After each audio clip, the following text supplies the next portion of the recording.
Bonjour, bienvenue dans cette nouvelle vidéo de votre série 100 clés pour vivre heureux. Je vous rappelle que pendant 100 jours, je publie 100 vidéos d'affilée sur le bien-être et sur le développement personnel.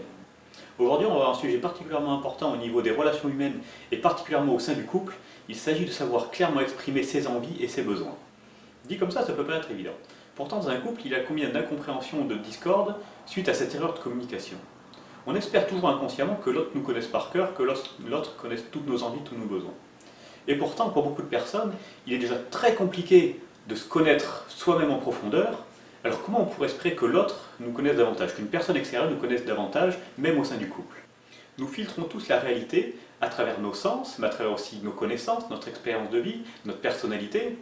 Et donc, notre vision de la réalité, notre vision du monde est différente de celle des autres, est différente de celle de votre conjoint ou votre conjointe. D'ailleurs, si on avait tous la même réalité, la même vision de la réalité, eh bien, tout le monde s'entendrait sur tout, tout le temps. Et donc on voit bien que ce n'est pas le cas. Et donc ce n'est pas spontané de savoir exactement ce que veut l'autre. Vous savez, c'est un petit peu comme quand on reçoit un cadeau qui en fait ferait plus plaisir à la personne qui nous offre le cadeau plutôt qu'à nous-mêmes. En thérapie de couple, j'entends très souvent d'un côté une personne qui dit « Mais pourquoi tu ne me l'as pas dit ?» Et puis l'autre de l'autre côté qui répond « Mais je croyais que tu le savais. » Alors ça, c'est vraiment quelque chose de très courant, de très commun dans les couples. Et ce qui est un petit peu dangereux dans tout ça, c'est que le couple prend très vite l'habitude d'un côté de se résigner, de toute façon ça ne sert à rien de parler parce que l'autre ne m'écoute pas, l'autre ne m'entend pas, et l'autre de l'autre côté se rend compte que de toute façon ça n'a aucune importance puisque ce n'est pas clairement exprimé. Et pourtant quand on arrive clairement à exprimer ses envies, et donc on peut être mieux entendu, et bien souvent ça résout beaucoup de problèmes. Alors quand je parle d'exprimer clairement ses envies, bien sûr il y a ce message à faire passer, mais il faut exprimer aussi clairement l'intention qu'il y a derrière, il faut donner de l'importance à cette envie. Par exemple si la personne dit « je veux aller au cinéma », le message est complètement différent que si elle dit « je veux aller au cinéma parce que ma semaine a été très chargée, il faut vraiment que je me vide l'esprit ». Et donc il faut chercher le sens de ces envies pour pouvoir les exprimer, pour pouvoir faire passer l'intention qui va avec.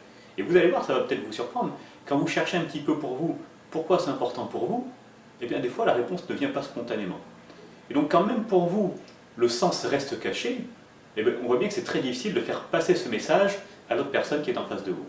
Et n'oubliez pas, comme je vous l'ai dit tout à l'heure, que l'autre personne a une vision de la réalité différente de la vôtre, qu'elle filtre la réalité d'une façon différente.